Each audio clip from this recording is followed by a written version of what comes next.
I know numerous members have been missing for various portions here recently, but it's good to have everybody back. It's great to, I guess, not physically see you all, but know that you're there. Uh, Yeah, it has been a hot minute since we did the full yeah, it schedule. has. It's been wild. Lots of big nerd news that has happened since I've been on last. I've mostly been dealing with the emotional trauma of R-Truth's contract not being renewed. It's still fresh. We'll talk about it later. It's too soon to talk about it right now. Yeah, it was a little shocking. I mean, It he's a hurts a little. well-loved Yeah, I don't want to character. talk about it. I told you we need to skip over this. I'll emotional dump in our YouTube channel, and it's not going to be good. Nobody wants to see a grown man sob for 5 minutes about a person he's never met. I So, guess. I don't know. I do. yeah, I mean maybe I'm sure to get popular on TikTok real fast, but not for the right reasons. I mean, we just need that one viral clip, man. That's all we need. Yeah, That's that's all it. we need. Start getting some subscribers coming in. Just like, is the guy in the Punisher shirt gonna cry again? Because that's what I'm here for. It could become like one of those bets. Does he cry this episode? Yeah. I gotta say it. Uh, there's a group of people that have like a TikTok channel or whatever, and it's literally recording themselves watching the opening minutes of every Angel Reese game Yep. because they've made significant bets that she'll miss the first shot. They're currently up to like I want to say it's like $30,000 a bet, 6 games in a row, and have not lost yet. So waiting for Wow. that shoe to drop, but Yeah. it's, Wow. it's definitely been wild. Yeah, but that's sports. We don't talk about sports here. Well, we definitely got to get into some news because there's been a lot going on. Yeah. Yep. Um, Yeah. it, Who it's wants? been it's been We crazy. dropped my only piece of news that I don't want to talk about, so we should go to other people.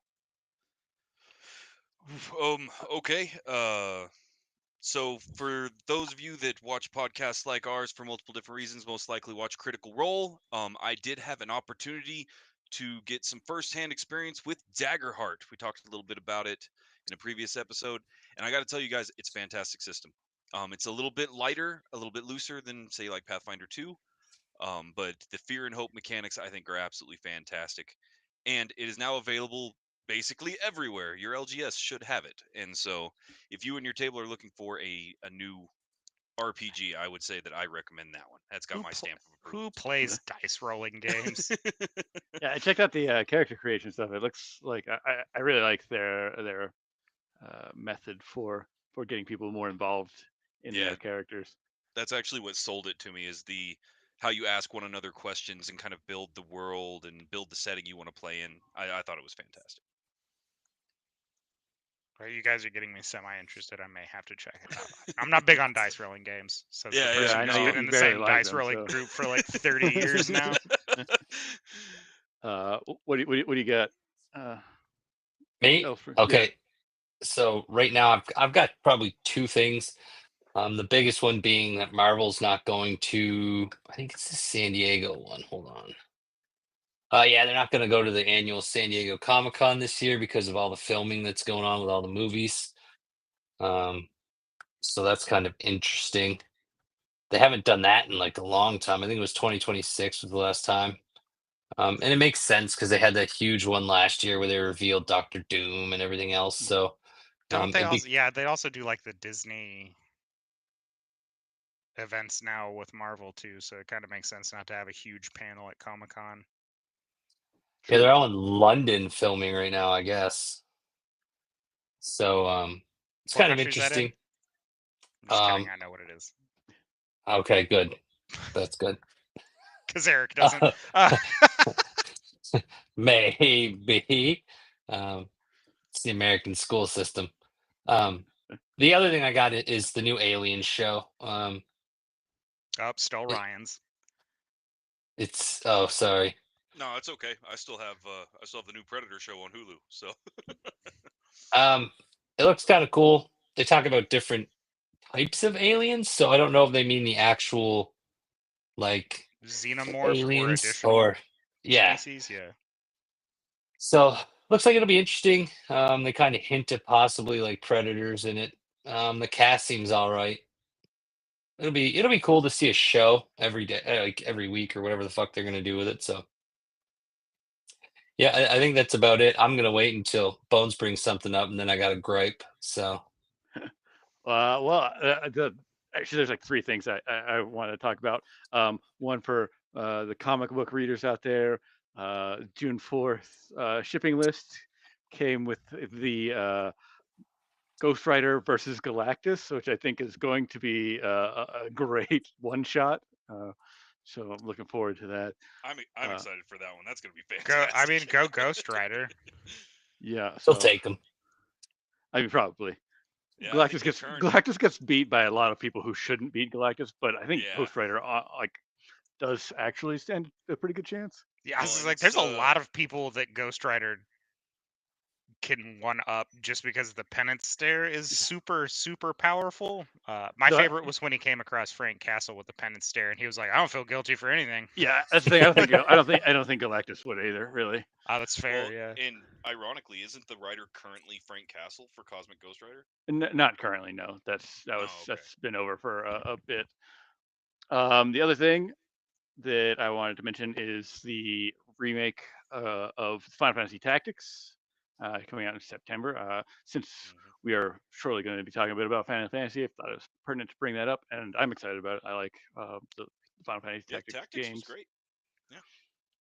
And then finally, and I assume this is what you're going to chime in on, Denzel Washington was announced to be joining Black Panther 3, which Oh, should be fun. no, I want to They chime in on recast. Final They recast Fantasy. T'Challa.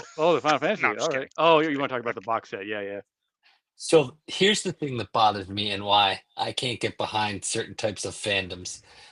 Everybody always wants the box set to be somewhat cheaper without the game. People have said it before. They just want to be able to buy box sets, like especially of remakes and things like that. And fucking Square Enix does it with Final Fantasy, and everybody's pissy about it.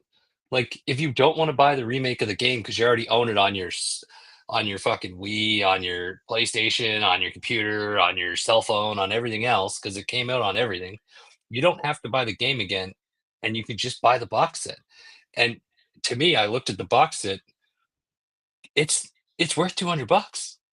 Like it's not that far off in value. So, and the game's only $50. I'm like, how are you mad about this? Like, why are people upset? And they put on the sign like that the box set does not include the game. Like it states it on there. So like if you bought it thinking you got the game, it's because you didn't read everything. I'm like, that sucks, but you probably got time to return it if you want to because you're in pre-order. But like, don't Yeah. be pissed that Square Enix is trying to do something good for the fans. Like, if you don't want to buy the remake because you already own it on 4 other systems, you can just buy the fucking box. That's great. Yeah, I think That's my thing. I mean, I agree with that because like there's times that you might want to get whatever special thing is coming in that box set, but you don't want to, like you said, you don't want to pay extra for a game that you don't need. So yeah, I definitely agree with that. And ultimately, it's just merch. Like, are we really Yes. going to start nitpicking how people sell their merch? Yes, we are. Yeah, Like, we're gonna be. Yeah, I was There are like, people shocker. People on truly the mad internet about mad. this. Water wet. Like I don't. Yeah. Merch is merch, baby. Give me the cool But, stuff. but like we've been wanting this for a while. At least I have. Like with games I don't want to own like a third copy of. Like just let me get the fucking box set for a decent price. No, And if you look at the facts. box set, it's pretty nice. Like those figurines go for anywhere from $60 to $100 alone. Fuck. For sure. Well, before we get into everything tonight, I guess that's my sweet ass segue. Same thing we do every week, guys. There's going to be spoilers technically ahead. I guess for 30-year-old stuff on some of it. We are going to be talking some pretty in-depth spoilers in case you haven't experienced the stuff by yourself. And at the beginning of the episode, I do want to remind everybody to do the fun algorithm stuff. We are crossing the Nerdverse, and you should follow us because we know the way. So This is the way. This is the way. this is the way. And Yeah, I'm so awesome. to get into our topic, I want to think back, bring you all back to the mid 80s, and Square is just a little developer that's facing bankruptcy. And Hironobu Sakaguchi, who is the director at the time, says something very close to like, all right, well, let me make one last role-playing game, my Final Fantasy, if you will. And those words became the title for a uh, just ginormous 37-year multimedia juggernaut with 16 numbered games, 2 MMOs, movies, concerts, and now an upcoming Magic the Gathering set. So today we're going to hop from the beginning, the 8-bit sprites, all the way to the photorealistic summons, and maybe talk a little bit about what each hardware leap actually changed for us as the players. Fantastic. I've been so excited for this month. Do we want to just start at 1 and then move forward? Yeah, that's go what, into no, it. I think we go 8-bit, 16-bit, 3D like that, you know. Yeah. Okay. Because we were starting with, like I said, Final Fantasy One, with unnamed heroes, but some really unique systems in that. Like there's one of the first times that you had a 4-party hmm system in a JRPG, and it felt like a big game. Like it's your first kind of like, oh, this is what an open world might feel like. Right? Obviously, it wasn't because it's still a little 8-bit game in 1987, but it felt big for the time. And then, you know, and it was a good game. I don't know if anybody ever played, if any of y'all have played through it, but I have indeed. it's a pretty solid game. And then 2 came along and was like more like Square was like, oh sweet, like 1 did great. Let's just see what we can make better. Yeah. And Again. instead of making like a sequel for a sequel's sake, like so many Yeah. companies do nowadays, they're It's like, such let's a make a trap. yeah. They're like, Like let's just make a it's game. It's called Final Fantasy 2, but it has nothing to do with Final Fantasy 1, other than some, Even you know, at very all. very like light kind of thematics and maybe a few nods and mentions here. yeah. But There's definitely. I mean, you're gonna get that in every RPG, right? There's tropes that carry over from. well, there's like there's like some themes that kind of Right. go through all like the crystals and stuff like that. Go through basically thread through all of the summons. They thread through, you know, basically all of the Final Fantasy games. You know, so 2 actually did something really cool, and that it ditched the class system, and you level up your skills based on your use of them. So much like we later see in the Elder Scrolls games, uh, that's was like kind of, I think probably, I don't know for sure, but I would imagine like the first implementation of that, as far as I know. And then 3 kind of gave you more of you could swap stuff out a little bit easier, uh, and making it more of a uh, you know, a more unique playthrough each time. So for Right. me in particular, especially when dealing with Final Fantasy 1, Final Fantasy 2, that was one of the first times I ever bought a video game soundtrack, because they released the sounds of Final Fantasy, which I bought it late into the 90s, right? But I think it released 89 or 90. Yeah, 87 was Final Fantasy 1, so And so the even for such a basic system, I think the music was amazing. And that's something that stuck through, I think, the entire series as a signature, in my opinion. And the fact that they did it on the Nintendo original release. 1 minute music loops. Yeah. Yeah. And they were like, and that's one thing that all the Final Fantasy games also have in common is dope ass soundtracks. Yep. Yeah. Dope Third soundtrack. 13's soundtrack to me was. Yeah, but that's because your expectations are so high. Yeah, It's by not. That's what 13, you gotta It wasn't even. remember. It wasn't even that my expectations were high. I felt the music never matched up with what you were doing. You'd get into a battle and it would be like a pipe organ playing a sad, slow song, and then you'd be running around a town and it's like really fast and upbeat and intense. And I'm like, this feels like battle music, and I'm picking flowers, But when I'm fighting this boss with like 6 different health bars, You know, I'm actually curious. And Bones, I'm sorry to interrupt you. I know you have a thing prepared, but where did we all start? What was your first Final Fantasy game? 1. So I'm with Bones. My first was 7. 7. 7. We also So have to remember that Eric's like in his mid 70s. yeah, yeah.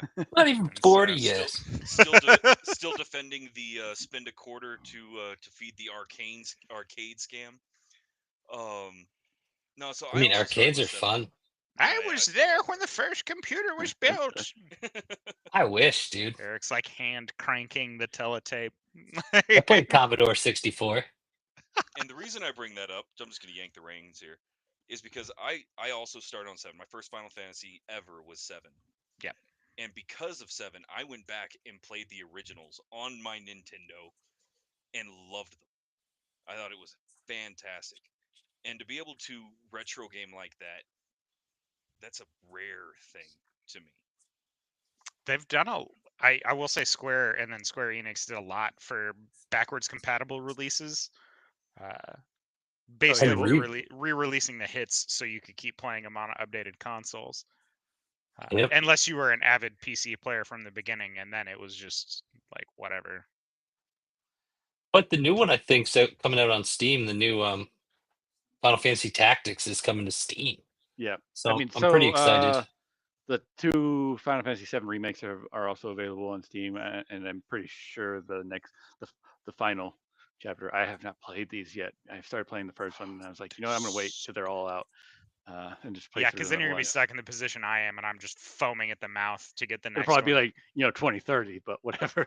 Yeah. Yeah, and which is what makes me super sad because I was like, well, it was about 2 years between the first one and the second one. Was it 4? Yeah, I'm 4 pretty sure it was years about between 4 them? years. Oh man, don't tell me things like that. Bad face. But yeah, so I mean, that was kind of like the 8-bit, like the beginning of everything. Mhm. 1, 2, and 3 on the NES. Some of them. Did 3? I thought 3 was on Super Nintendo. No, the Super No. NES was 4. Oh. And yeah, it was like a huge jump in technology, and kind of gave you the first chance of like an illusion of 3D. Like obviously it wasn't, Yeah, but right, you could like the airships kind of rotated under the characters, kind of making it feel like yeah. You also had the L-shaped shading and shadows on everything. Mhm. And one of the most important things came in 4 that would go on to be included in almost every turn-based RPG system I mean, still today, and that is the what's called active time battle. So instead of just going, this character, this character, this character, the character has a speed stat, and the bar fills up. When the bar fills up, they go.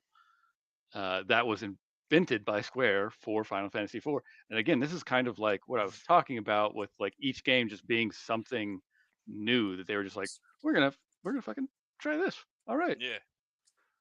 Which Well, and like you said, wasn't always appreciated. Sometimes yeah. people did not like it, Yeah, but I mean, they did a lot of great things. Well, I and say how many home runs for 1 or 2 misses on things, but yeah, the speed oh, stat is absolutely. definitely a huge thing Well, for like Bones said, RPGs. these are mechanics that were highly experimental, and in the gaming industry going into the 90s, being experimental was not what you did. Like everybody was expecting it to crash and burn, fail out, and they still tried it. And again, a lot of these are still used today. A lot of the Final Fantasy mechanics that were developed are still used even in very recent releases. Obscura, Expedition 33 uses Final Fantasy stuff. And Yeah, and on that note, Final Fantasy also really good beyond just innovating is also picking up things that they've seen successful from other RPGs or RPG like games, Yeah, for really sure. good at integrating other systems or other like abilities, character traits or whatever from other games and going, "Hey, we like this mechanic. we should add it to ours, do a little tweaking or whatever so it fits better. But yeah, like they were really good at just eye hawking the market and going, this has been successful, this hasn't. Like let's cut this, add this. Yeah, additionally, with the basically doubling, I mean, doubling in size of cartridge space, going from your 8-bit to your 16-bit, it also allowed them to explore more with sound and also with storytelling, like like 1, 2, and 3. I mean, they're good stories, but they're pretty generic Yeah, they're JRPG fantasy stories. yeah. Yeah, I think really there's like a big leap.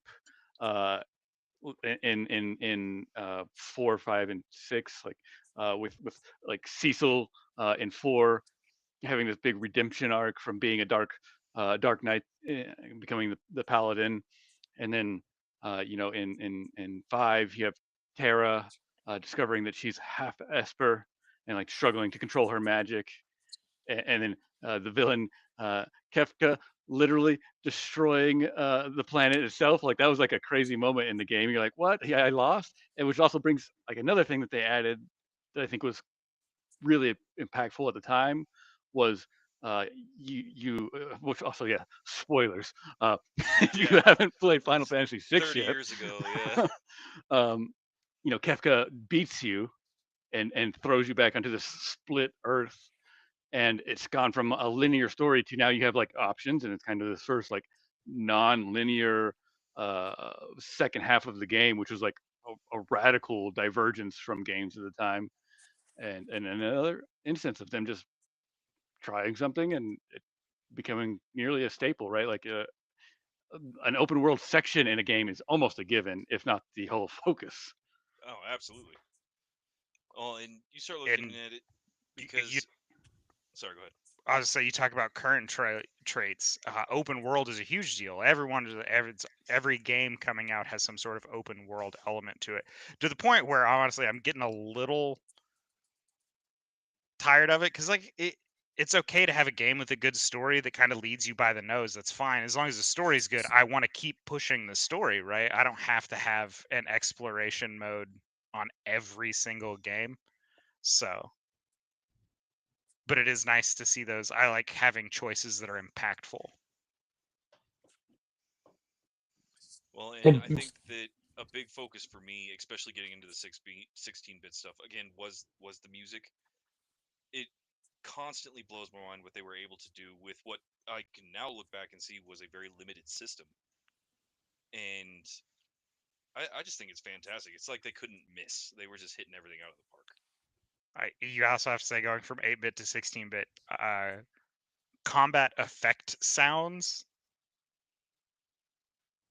also Yeah.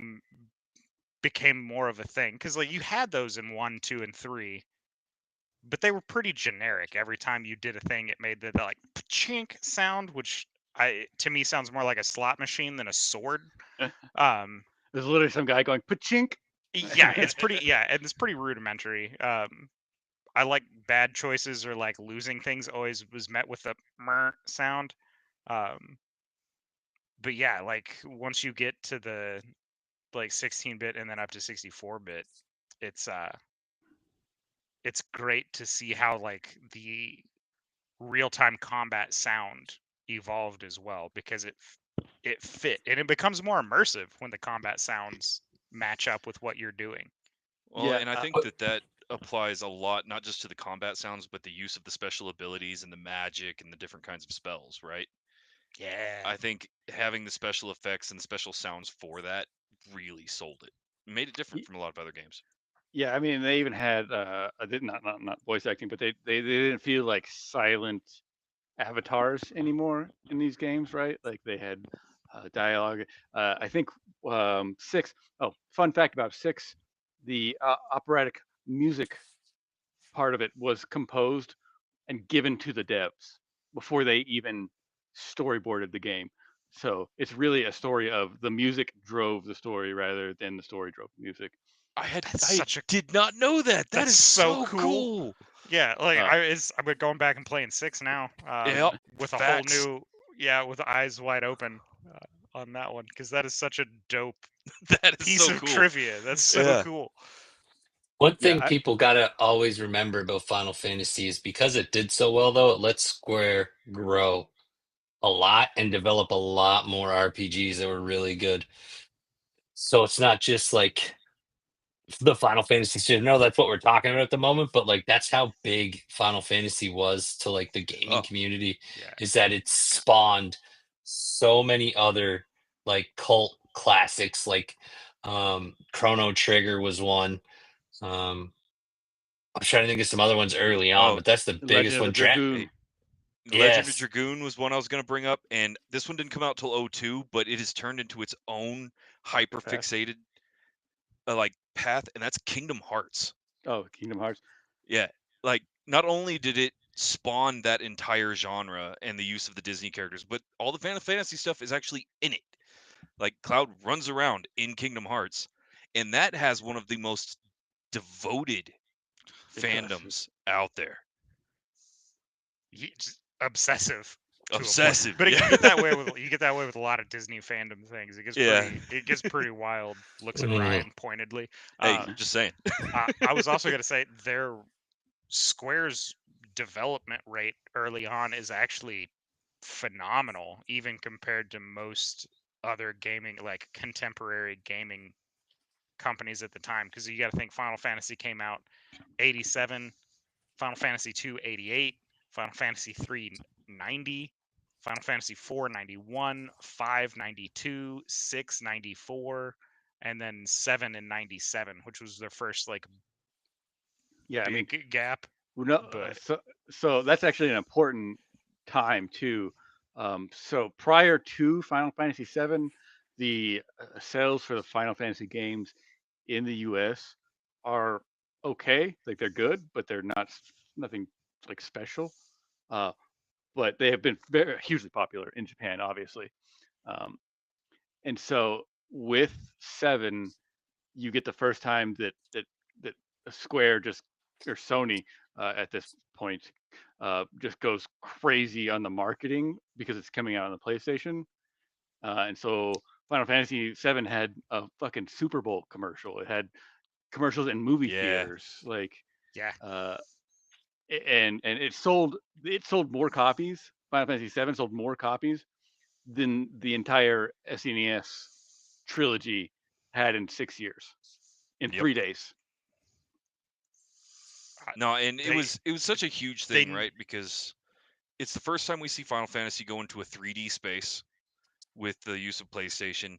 They really wanted the American market to pick it up. And this was in what, 90, 97, 98, 97. 97? And you're talking with Sony's PlayStation, that was make it or break it at the time, right? That was, we're trying to compete with Nintendo. What are we going to do? Which gave up on Square. Yeah. Yeah. Well, and you It also made have it- to think of the PlayStation first widely available console that was disc driven. Yeah. So also that move from the cartridge to the disc, allowing for 160 times the storage, which Mhm. also led to some other really crazy stuff for Final Fantasy VII. The cinematics in Seven, that you obviously didn't have before. I mean, I still to this day remember the first time I saw the bombing run intro to Final Fantasy VII as a kid. And you're like, what? Yep. That's like a fucking movie, even though it's terrible now if you go back. I was and gonna look say, at it, yeah, I but, was like, how many of but you like, have gone back and watched the original cinematics from Yeah. it and just been like, man, I remember looking at this and going, this is the peak this is of peak. gaming development. Yeah. Like it's never can't gonna be be better better than than this. Yeah. Well, and I You remember know. when I got it, I was blown away because moving to disc was something that, I'll be honest, it scared me, right? I had an N64. I think the closest I ever got was considering the Dreamcast, which criminally underrated system. But Yeah, I agree. They never had a game that utilized the ability of the Dreamcast was the problem. yeah. But then you picked up Final Fantasy VII. For me at the time, it was from Entertainment Tonight, and it had what, 4 discs, 3 discs or 4 3 discs discs. to it, and it's like, how I don't know if I'm ever going to be able to finish this game. Be in college by the time I finish 3 discs worth of game. I have to say I gotta jump in.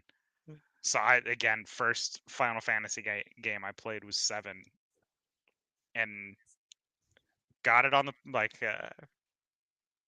bought it when I got a PlayStation 2, which was significantly after release. Now I played it a little bit on release of my friend's console because I was still like, you have to think, when the PlayStation came out, I was still running a regular Nintendo. Like, Yeah. like I was running some old school games. I was playing Duck Hunt. I was getting really good at platformers because I think I had a Super Nintendo at the time, which is why my wife gets frustrated when she gets stuck on a platforming game and I can just walk in and breeze through a level. But I digress. I finally bought a used copy, was super excited, sat down, dedicated playtime to it. I got to the final battle on disc 3 and it was I remember the scratched. story. Yeah. You could never finish it. Couldn't finish it. So I ended up having to like go around to all my friends. I was like, "Hey, do you still have your Final Fantasy game?" And they're looking at me like I'm crazy. And I was like, "I need the 3rd disc for Final Fantasy 7 and I'm willing to do whatever." I think I ended up doing somebody's homework for like a week just so I could get a working disc 3 to finish out the game. What a good time when you just had a disc and then like that was the game, you know? And you Yeah, didn't have oh, to Yeah. like man, download anything from the internet. Or I yeah, I mean- was like, or have to mandatorily download an update on the day the Yeah, on game goes release day, live. yeah. Yeah. Like, Well, there were some downsides, right? If you got a glitched game, it was just a glitched game. You're SOL. Like, sorry. I have to say, it Um, has led some of the glitched game, when it was just a glitchy game, like you bought a glitchy disc, was the joy of finding just how bad the glitches were. Like Oh, yeah. the camera in 99 Nights, like it's probably my favorite like bad game ever is 99 Nights, because that camera was trying so hard to find you a better game to play Yeah. That because is a it was fact. never on your character. The mounting glitch on Golden Axe. Yeah, Oh that man. was- Yeah. Just send the camera off. Like, I was like, fine. speaking of glitchy games, I got back into Skyrim recently, and my horse has already moonwalked away from me twice. So. But yeah, no, I I gotta, think we gotta give it to Final Fantasy though. Final Fantasy itself, the games have not had a lot of glitchy stuff. that's true. I mean, They- there's been Not true. I mean, What they one had had Seven glitchy stuff? Seven had some significant issues with being able to save and progress your game. If you What, did the original? things- yeah. yeah, I don't like remember you, that. You would literally, you'd literally have to reset if you had a either a corrupt save file, which was common. Most of the time, you can go back to a previous save and catch it. But there was some game-breaking glitches to where if you did a quest out of order, or if you did a certain thing during a quest, yeah, it but would just you corrupt say the whole file going forward, which is like a glitch. Like that's a problem. you but say that like yeah sure they had problems, but like they didn't have problems like we have problems now. oh yeah, no, yeah. not Bethesda level problems. To be fair, we're not ever sure if Bethesda did that on purpose. Bugger Is feature. it a bugger feature? Yeah. But no, Uh, yeah, I think Final Fantasy VII, especially for the fact it came out with the PlayStation, it kind of flagship, not exactly flagship, but kind of flagship. I mean, it for was the to the Western audience. It really Yeah. was. Yeah. like, Well, the- and then a the good Final job Fantasy of Quest. there being demos everywhere. You couldn't walk into a store without there being one of those little demo consoles yeah. set up for you to play Final Fantasy. And just to remind, or maybe inform some of our younger viewers, this is when we got our internet on a disc in the mail. You had to sacrifice a robot to the internet gods. You heard it scream as it died.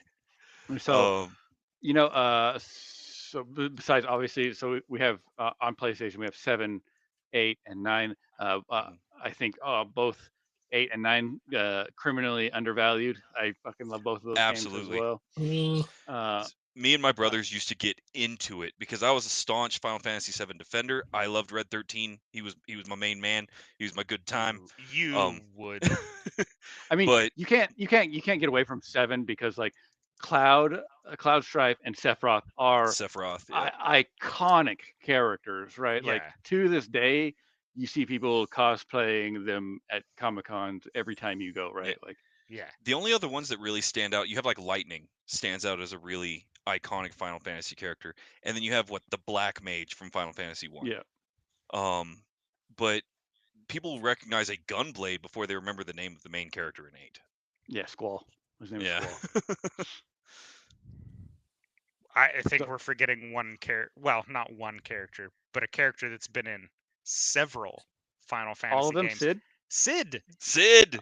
I haven't forgotten. I have not. Well, I was going to bring that up later, but yes. Yeah, dude, I do. that is one of the- Sid, there's always a Sid. Yeah, it's I one love of the. Sid It's one in of the every game. things that is We'll a talk thread about throughout. later. Yeah. No, Love Sid's Sid. fantastic. He's got some of the most quotable lines too. You want off, then jump. Get off my back. That was probably the best Final Fantasy movie they made. Oh, But we're going to talk about that later. We got to stick Yeah. with where we're at, or else we'll get way Yeah. off track. So 7 did introduce a new system as well. It got away from like classes and jobs, and you went on to be able to just equip whatever magic to whoever you wanted to. the which, like- materia system. Yeah, which I like. It was actually I think called like the junction system or something like that. But I like it because it's like allowing you to do whatever you want. If you want Aerith to be your healer, she can be your healer. If you want Tifa to be your wind mage, but what this also like led to is I don't say the birth, but like definitely a jump in the mid maxing mindset for people, right? Oh But yeah. you had to at some point in Final Fantasy 7. Like you're like, I thought, especially if you're going out of your way to get like Ultima Weapon and all these like side missions, you're like, fuck, I've fought this boss 15 times. Yeah, I can't Like- get him. No, that's 100%. And the way they had the system set up where you could put certain ones that matched double lines, and it is you had to go in there, and I had notes, right, of like the best way to handle certain kinds of stuff because you had to on a lot of those bosses. They made it hard. I lucked out and had the I'm sure all of us remember it. Some of our younger viewers may not. You used to could just go get a book that would walk you From through the whole Hastings? game. I was gonna say from Hastings. You just walk in and buy the guide. Yep. I was lucky enough that I was playing Final Fantasy VII the first time so far after release. I picked it up at a used bookstore for like $1. And they were like, I'm not sure if you want it. There's like soda stains and stuff on it. And I was like, joke's on you. There's probably going to be more. Well, Yeah. They and were I like, was all the always one of coupons are those- missing in the back. And I was like, I'm sure they're expired at this point. It's 2000. Like, I was always one of those kids, even when I was young, right? I refused to use a lot of the guides. Just refused because my stance was if I wanted somebody else to play the game for me, I wouldn't have bought it. I think And- with games like especially like Final Fantasy VII, if you didn't have the guide or already know somebody that already beat it, like with the guide, you're probably missing stuff. Exactly. Because there were right. Well, so many things that you couldn't do that you Yuffie. wouldn't know about just going through the main story. yeah, Yuffie's so a many perfect people miss example. Yuffie. So many people miss. I think Vincent was also another one that you Yep, have to do yep. in a particular order to get. Well, His is a little and- more intuitive compared to yeah, others, yeah, but a little Yuffie is bit. completely missable. Well, more than that for me, what changed my tune as we're getting, close to Y2K in our timeline here was the guide started having where the lore was. It explained the water temple and it explained who this character was and the kingdoms, and that's where I had to change my tune because I wanted to know this stuff. I wanted the lore. And Concept that's art. where you got it. Yeah, the concept art. I mean, it was I mean, you look at the way that things have evolved. We used to go to Hastings after I've saved up for a week to buy Game Informer magazine. Yeah. Like, Yeah. And so we also have 9, which I bet nobody remembers the name of the main No. character. Guaranteed no. Hold it's I know on. I do. Leon, right? Is no, No? 9 is Zidane. And Got me. Zidane, 9 is I think it's a funny entry that they made for like literally think they made it for fun because it is And for nothing. kids. It is nothing but nostalgia for the older games. Yep. Like the very design of the characters, like there's callbacks to other games and the systems that they use. Like it is just a game. Including His last Final name is- Fantasy old games. 1. His last name is Tribal, Yeah. and they're doing a throwback game. Oh, that's so good. But I mean, you had the Black Mage recurred with the exact same systems, the exact same abilities, like. Oh, and that was from Final Fantasy 1. I think 9 was hilarious. I never played it, and I definitely couldn't have told you the name of the main character. That ain't happening. Who was But- Leon from then? Leon's 15. Yeah. No. No. 15. I mean, there's Squall Leonhardt in Maybe that's who I was in Leonhardt. 8. Hey, what was Cloud's buddy from the military at the beginning of 7? Zach. Zach. All right. Yeah, Leon was from From 15, Saved by if I the remember Bell? correctly. Yeah, man, that's exactly Zach That's from exactly Saved by it, the Bell. Yeah, he has finally escaped from Screech and then accidentally ended up in a Final Fantasy game. He's what No. happens when you don't do well in high school. Sorry, Right there. That's what happens. I'm gonna be away for a minute. I'm trying to find a way to mute Eric against Yeah. his will. There might be a Leon in another game, but there's not a Leon that is a main character. Yeah, I'm sure there So- is a Leon out And there. it may be, and I may be remembering Leonhardt is maybe the thing that Well, I'm remembering. I think I'm like, you say Leon, I'm thinking. I go fucking, with Resident Evil, Resident Evil, so- yeah, that's what I Yep. thought too. Nope, that's so- exactly what I was thinking of was Squall. Yeah. Because I was like, I was picturing him in my head, and I was like, I know what he fucking looks like, dog. with his With the gun like, blade. fucking jacket and then Yeah, his gunblade, jacket and the gunblade, and I liked the card game in that one too. It's good. Oh, what yeah, was it that was. card? Oh, what was that card game called? You Oh, I don't remember. What a Go back to handsome it. question. Tetramaster. That was the Tetramaster first was the name like of it. card game that was really good in a game, in my opinion. Like they started doing it a lot more, especially like in the last couple of years. I think they Yeah. got away from it for a while, but that was actually the first one that I thought was pretty good. You I might like be the- right, actually. I liked the one. The 7 had a card game too.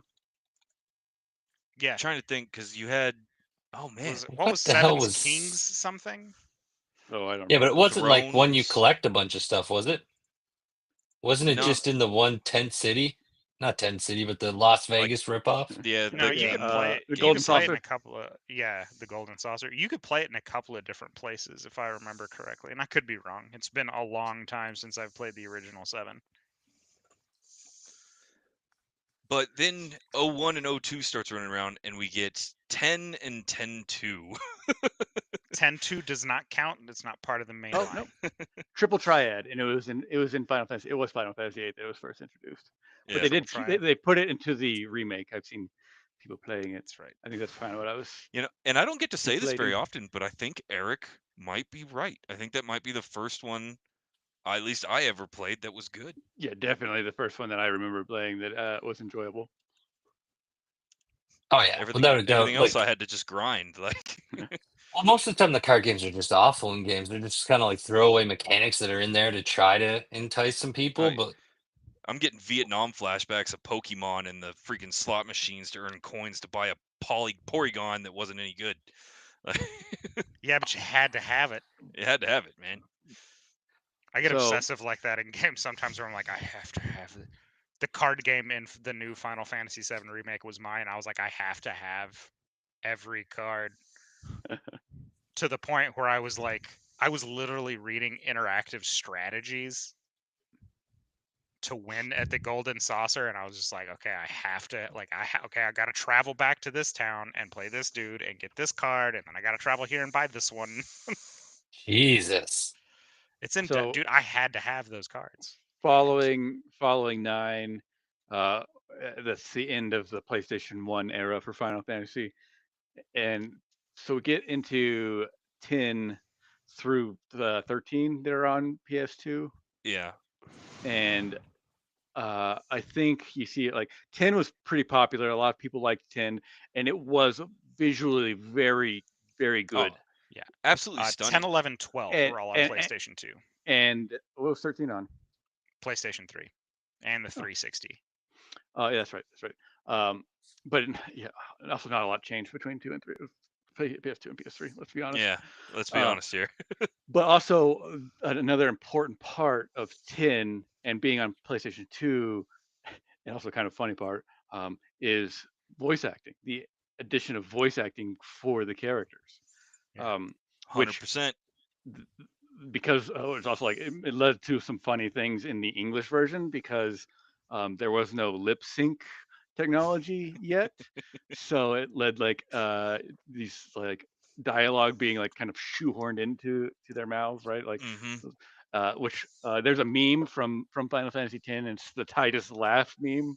Yep. I don't know if anybody remembers that. I Ooh. never even knew that.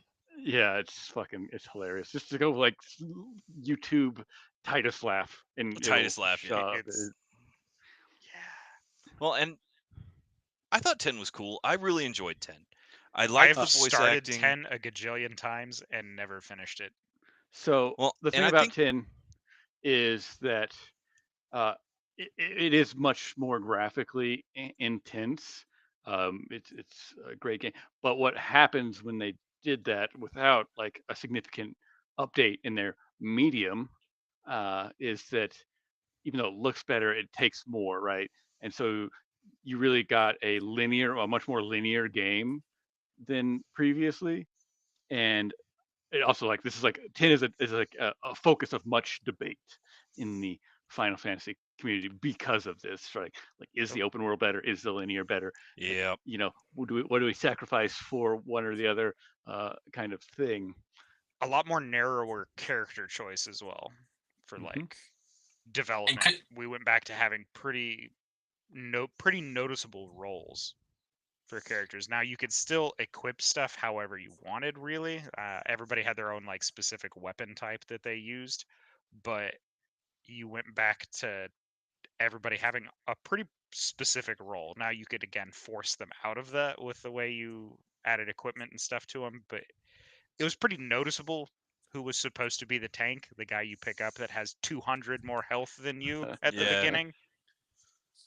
Well, Did and they you do start. they did a battle system? Could you switch out in the fight like your party? Was that the one you could do that? I think was that so I don't remember. I honestly So 12 don't either. 12 had the Gambit system, which was like a little like pseudocode language yeah. that you could use. Well, and I think it's worth stating on the subject of that battle system. You start looking at 10 with the story of Titus, and up to this point, everything had been very anthology set up, right? Everything was very contained, their own characters and that kind of stuff. And then you get X2 with Luna, Yuna. which was the first time Oh, yeah. I think we had Was it seen a Yuna, continued Riku, and forget the other something. lady's Yeah. name. And I always laughed because I never understood why X2 was X2 until much later and well after the fact. Because this is where we get, 10 in my opinion, 2. yeah, because it's a continuation of the story, right? And Final Fantasy 11 ended up being like an online thing. It was almost an MMO. Yeah, actually, Final Fantasy 11 was an MMO. It's actually a very important MMO in that it's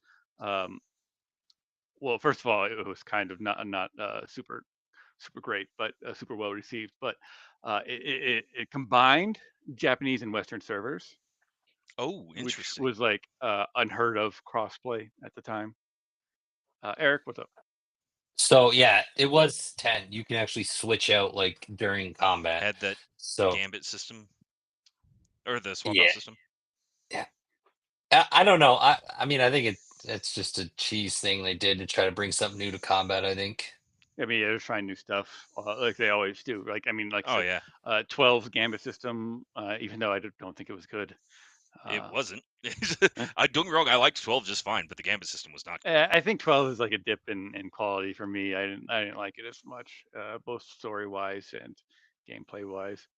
Even 10, I didn't really like that much story wise. Like, it's fine. Oh, that was the other one in X2 was Pain. Thank you, Roaming Crow, from our YouTube chat. That's right. I didn't play much of X2, if I'm being honest. I didn't play X2 at all. That's the only Final Fantasy I haven't played.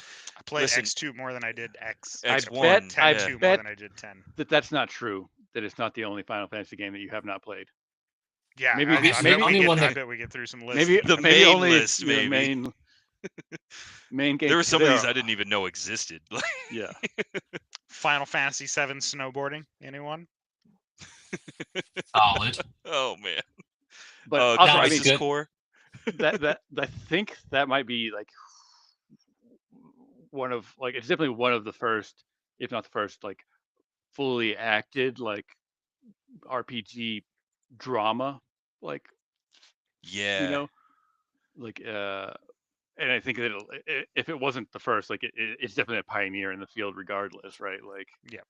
now you have where do you think our Dragon Age games came from? Like this Yep. is their uh, precursors, their predecessors. Yeah. Mass Effect, Dragon Age. Yeah. 100%. Da, da, da. Phantasy water Star, game- for those So- of you so- that like some lesser known. The water Yeah. game in 10 was really good. Yeah. After 2006, shit gets weird Yeah. with Final Fantasy for a while. Kind of a Well, dip. so we had Yeah. 14. 14 is like, first of all, a flop in the initial release. Like it did not do well at all. No, it did not. But Well, they were trying to improve on the systems from 11, right? yeah, but they relaunched it. I think like 2 years after the initial release, to now it's like you can still literally play it. It is still going. They're still Yeah. doing And- like and they're still it's doing good. active updates and Yeah. events and stuff still too. So yeah, it's, I know I mean, a lot of people still actively play that game. Yep. It's good. shout out to Ugly. I know Yeah. you still play. But no, yeah, Uh, 14 was definitely one of those. It had No Man's Sky syndrome, right? Just a terrible launch, terrible reception, and they got better. They fixed it, and I got Yeah, mad well- respect for that. Well, one thing too that they did in fixing it, like they were very, the director at the time was very transparent about what they were doing. They had this thing called like letters to the producer or letters from the producer, where they talked about what updates they were making, which like at the time especially was fucking unheard of. And I mean, even still today, it's mostly unheard of. You don't hardly Yeah. hear, unless it's like a little indie dev team, you have no idea You don't what get they're doing. transparency Yeah. from these guys. Like, ain't happening. So I think Unless that- things get super super bad, because CD Projekt Red had to be really transparent about what they were doing with. I mean, but CD Projekt Red, even though Cyberpunk. like they were pretty successful, I wouldn't even call them like a huge developer, though. You know? No, but you were talking about transparency though. I was Yeah, like, but that's what I'm saying. Like outside of like like you're not gonna get Ubisoft to fucking tell you what they're doing. You know? to be fair, Ubisoft has to know what they're doing first. Yeah, that's true. Fair point. Fair point. And they're not doing anything. They're just sitting on the same game for 10 years just to reskin Yep. it and release it. Ubisoft, yeah, Yep. yeah. I feel mean, like I hate to everybody's- admit that, but yeah. What's the? Do you guys watch the Family Guy Star Wars one, where it's like, we'll now take requests from the audience, and then like the guy that's leading the band goes, play the same song, and then they just start over again. Play the same song. Yeah, I mean, some people know what they like. It's fine, I Yeah, guess. and Ubisoft likes making the same game. So like Poorly. for 13, also you have the trilogy that kind of came out of that. Yep. It's 13, which- 13-2, and Lightning Returns. Yep. Which were like pretty popular games. Lightning is a very popular character as well. Not Yeah, on the she's level the- of Sephiroth and Cloud, No, but no. or even Tifa. She's the Tifa was. yeah, she's the only one that really gets to join the club, in my opinion, since Yeah. 7 for iconic characters. Tifa's my favorite female character in any Final Fantasy game. Period. I have a 7-foot Aerith wall banner right now. You would, And you so- pathetic nerd. Tifa's a real woman. Stand by. Aerith is the best. I cried when Yeah. she died. At least Yeah, Oh, me I too, man. That cried. was so sad. I Dude, was so big happy because tear then I thought cried. maybe I could romance Tifa, but No, I big tear cried. That was one of the first that was super sad. emotional moments in video games for me.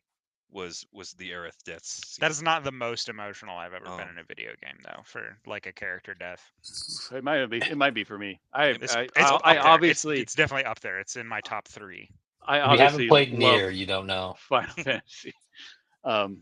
Yeah, I mean you're right though. Like this period of time is very weird. There's like all kinds of spin-offs coming, and Yeah, dude, they're all Final over the Fantasy place. VII GeForce Racing.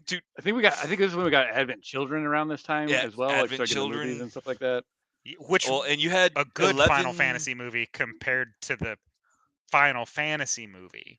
which was not related at all. but also Like, no, like that makes sense But though, was right? Because sort they're of not related anyway. None of the Yeah, games none are of the related, games are so- related, yeah. so But also, Um, I don't know. Nah. it was just a bad movie. Yeah. 2006 to about 2009, we get flooded with Crisis Core, Final Fantasy 7, Final Fantasy 4 remake, Final Did y'all Fantasy know? 4 the after years, the Did sequel no y'all one know asked for. they had rhythm games? Oh no. What? I didn't Yeah. know that. On Nintendo Switch and the PS4, there was a rhythm game, and it also was released What? in there's an arcade one. That's so- Wow. Dance Final Fantasy. I'd do it. I mean, I got to try it, right? I'd be You picking also all have of all the the- dirges that happened before the big battles. Be like, this should be easy. It should be like 6 notes on repeat. Just to let me hit that A minor key. I mean, I Oh. guess you had a lot. There were like still spin-offs before that too. Like there were spin-offs on the NES. There were Game Boy games, Oh yeah. 3DS games, PlayStation, PSP games. Yeah. So there were like, but I feel like this particular time frame, there's just like a fucking bunch. There's a Chocobo racing game. Yeah. Yeah. There's also a motorcycle racing game, even though you never actually got to ride a motorcycle in the Final Fantasy VII. There's a Final Yeah. Fantasy VII motorcycle racing game. Yeah, you do. You ride a motorcycle, Final Fantasy VII. You cinematically ride it out of a tunnel while it Yeah. explodes. Yeah. Like, Are you sure there's not a scene where you actually drive it yourself before the That's cinematic in scene? in Yeah, the there I'm is. not There 100. is. There is. I was like, there I'm is. not 100% on that actually. Yeah. There might be, but I'm a, but I love again, Final it's Fantasy. not like it's not it's that one part. but it's like the snowboarding one that you can get now. It's the same There's thing. also I mean, a true. freak ton of spin-offs just from Final Fantasy VII alone, Yep. like Crisis, Before Crisis, This is- Cerberus, Dirge of Cerberus. Yep. And Yeah, you know so- what? Shout out to iconic characters. Vincent is the most Boba Fett character in Final Fantasy to me. Dude had no voice lines, was in the game for 10 seconds, still a fan favorite character. I fucking love Vincent. He's a vampire, Yeah, dude. I was like, He's a vampire. mysterious vampire. Like Yeah, it's with a like he's gun. a gunsling. Yeah, he's a gunslinging vampire. The man Which- with the golden oh. arm. But following kind of this era though, we've gotten back to like the modern blockbuster Mhm. games, which I have enjoyed. I enjoyed 15. Yeah, I like uh, 15. The car was cool. 15 was good. The And exploration system felt more rewarding than a lot of open. Now it was a pretty narrow exploration, like all in all, especially for like this time frame of release. Your exploration windows were fairly narrow, but it felt very rewarding to go out and explore things. Like it was worth going out and I checking think stuff out. also with that, like this exploring part added a more natural like character building moments because you had chatter among the party Yep. Everybody likes within good the banter. gameplay versus like just like previously it was like cutscenes is how you got or maybe their dialogue in between your actions, right? But there was never like as we're walking you're just saying stuff, and so that Yeah. was included in those, and I think is a cool addition. I hope that it continues with stuff like that. And again, I mean, Final Fantasy 15 released what 2016. Yep. And now some of the best stuff that we find in Baldur's Gate 3 from Larian is the exact same thing: banter and discussion, just while walking around. And Yeah. Final Fantasy 15, I could reach over and turn the radio on my car and listen to whatever Final Fantasy jam I wanted to. So Who bought the Final Fantasy VII soundtrack and played it out of their car? this Okay, guy this guy who's did. got 2 thumbs and paid money for music. This guy. I was like, do I buy new equipment for my people or get some sweet jams? And I was like, buying all the jams. You can use that. And- You can use that crap level 1 gun for a little while longer. So you also have in 16 with Clive. Yep. This game was actually the designer from Devil May Cry 5 was brought on to make this, and I mean Nice. it shows obviously in Yeah, the you see a lot of similarities in combat. that combat. So I think you get a little bit of like that, Devil May Cry DNA mixed with the Final Fantasy turn-based, and I don't know. I think it's like a nice, cool little hybrid.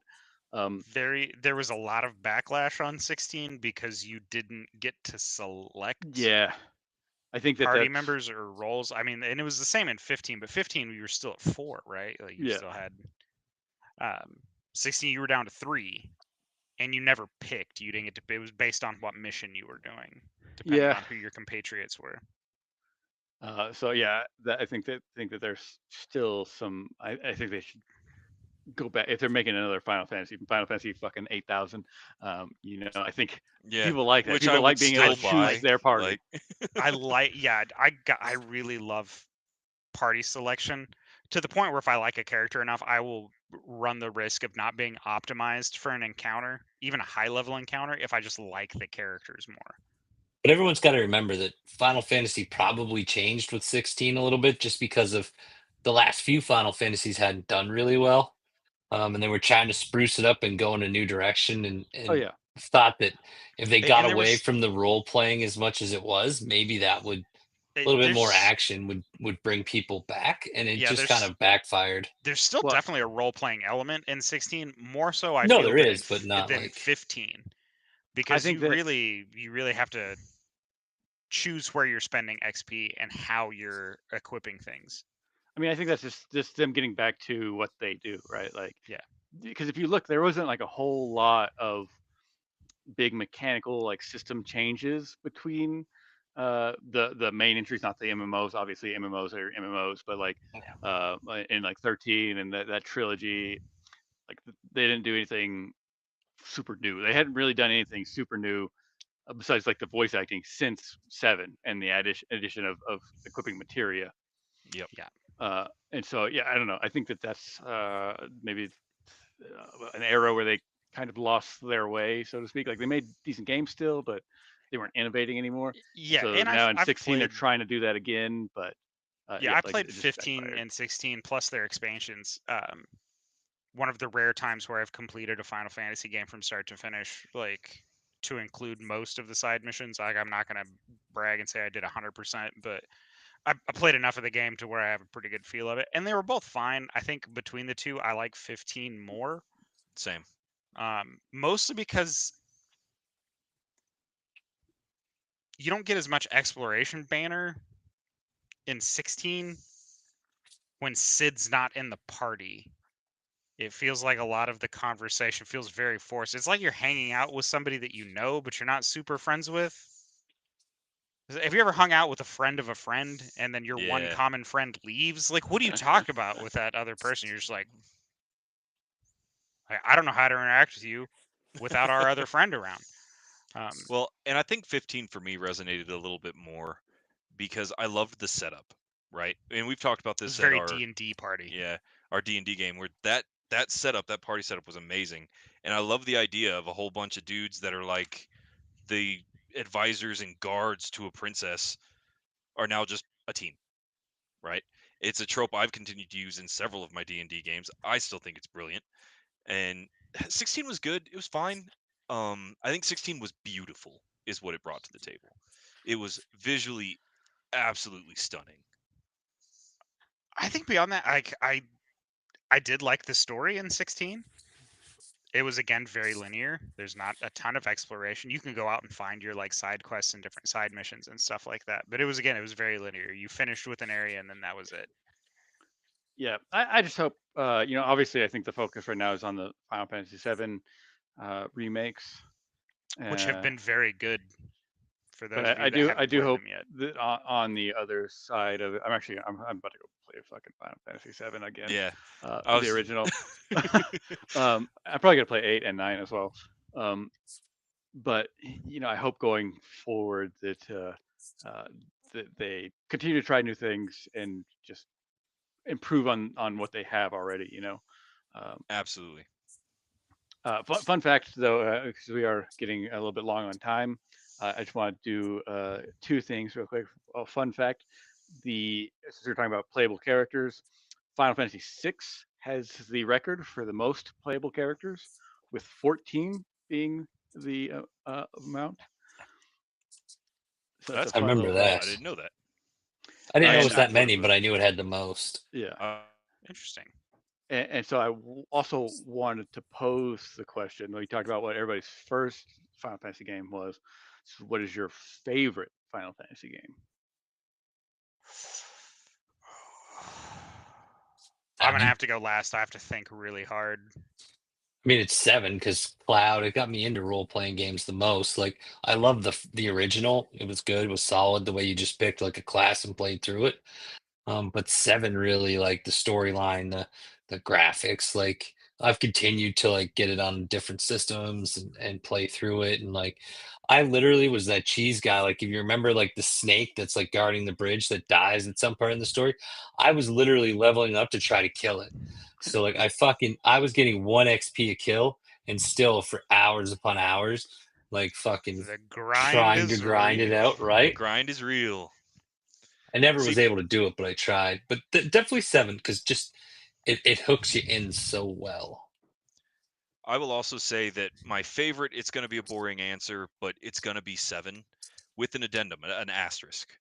Because I think one of the coolest things I've seen come out of Final Fantasy in general was the concept of the blue mage that we got, I think, in 4, 3, where the point of the class of the character was to steal the monster's abilities and use it against them. I thought that was the coolest thing I'd ever seen in gaming. And so that's my favorite aspect of Final Fantasy is that blue mage.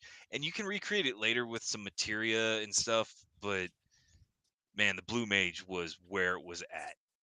But story-wise, it's hard to beat 7. Sephiroth, the entire viral storyline, like yeah. Yeah, I mean, I can see people. I think that a lot of people who didn't start playing games, the Final Fantasy games till later, I think a lot of them would say 10, because it was like voiced and it looked great and it was a pretty good game. But so I see like an argument for that being a lot of people's favorite games. But I think for us, for our age group, like it's almost always going to be 7 because it was the first one. It's a great one, and there's like so much nostalgia on that. Like, I mean, Yep. that's one of the probably first games you played on PlayStation. Like It's like it's the uh, first game that I ever 100%ed to the point where I replayed several times Hmm. to make sure that I did everything. You know, it's not in 100% in the same way that they are now with like achievements because there was really no like tracking yeah, to I it. was You'd be like, tracking it. okay, I Yeah, went through. So yeah, I mean, I'm gonna But go no, Final Fantasy X-2 for my favorite. that one I was figured. Just to yeah. go off the ball, 10-2 was one of my it's one of my most replayed games that I ever played. The first Absolutely. game I bought when I got my Steam account was 10-2. Actually 10 and 10-2 because they came as a bundle, and I burnt myself out on 10 again quickly because I'd get frustrated. Um, but yeah, like don't get me wrong, you know, and almost picking 10-2 just to be slightly different. But yeah, 7 was a big deal. It opened me up to like RPGs because yeah, I think my gaming experience before that was almost exclusively platformers. Yeah. As was most of ours. I mean, like that's what Yeah. we had. Well, and again, being so far behind everybody because I was still running off the. I think Ryan was literally with me when I bought my PlayStation 2. I'm pretty sure he and I went to get. No, Ryan was with me when I got my Xbox. Um, but when I bought my PlayStation 2, that was my first jump from the SNES up. Like I missed the, the 64, the Dreamcast, all those other, the Sega Genesis and things like that. So, like, I, I was behind all of those other consoles, and it wasn't necessarily. It was just because video gaming wasn't as big of a hobby for me as it is like now. Back then, I was I was a very casual gamer. I was like, yeah, I'll play whatever. Like I was just as happy playing Dunk Hunt day one as I was on day 1000. Um, so yeah, I mean, but the Not PlayStation anymore. 2 was it's become a much more intense hobby for me than it was in the past. Tastes and times change. So yeah, I think 10-2 is really where I started getting more into gaming, like playing video games as a hobby than I was before. So that's why 10 and 10-2 are always going to be kind Yeah. of special to me because that was the first time I really started like branching out to play a whole Absolutely. bunch of other games. Definitely not my favorite PlayStation 2 game of all time. That's always going to be the Devil May Cry games for PlayStation 2. Always my favorite. Ooh, that's a So hard just going PlayStation 2 is a hard one for me. But we are running a little bit long, guys, so I'm going to take this moment to jump out and say that you are listening to Crossing the Nerdverse, while we talk about some cool Final Fantasy stuff and diving into the history of the games a little bit. And you should follow us because we know the way. So, And I'm I want- awesome. I want to shout out one super fucking the most underrated game I think I've ever played, called Air Guys.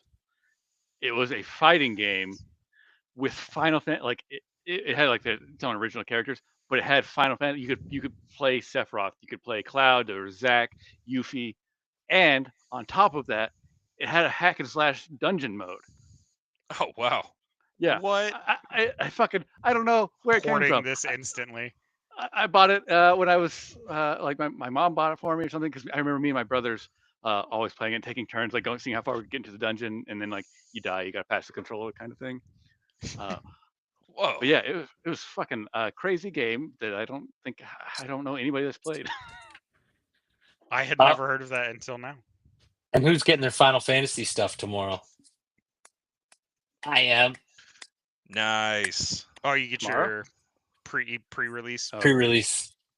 I didn't order any of the pre-release stuff. I got the regular release stuff. Had to pick and Yep. choose. I Mostly because didn't order anything because I'm Wizards. just gonna go. You're just I'm gonna gonna run to look. the store and pick up what you Yeah, get. Love it. I had to make some decisions because they're also releasing a new Space Wolf army this month. Yeah, I remember you talking about that. It's Yeah, all right. fun You- little tip: if you have a VPN, you can get your Games Workshop stuff faster in America. Okay. Interesting. Neat little tip for everybody. All right, that's it, everybody. Yeah. yeah. And with that, we're bringing this episode to a close. Find us wherever you get your podcast from. We are all over the place, and we will see you next time. Thanks for joining us. See you guys. It's nice to say goodbye, goodbye. I missed that. goodbye. It's nice to say goodbye. I don't know any other words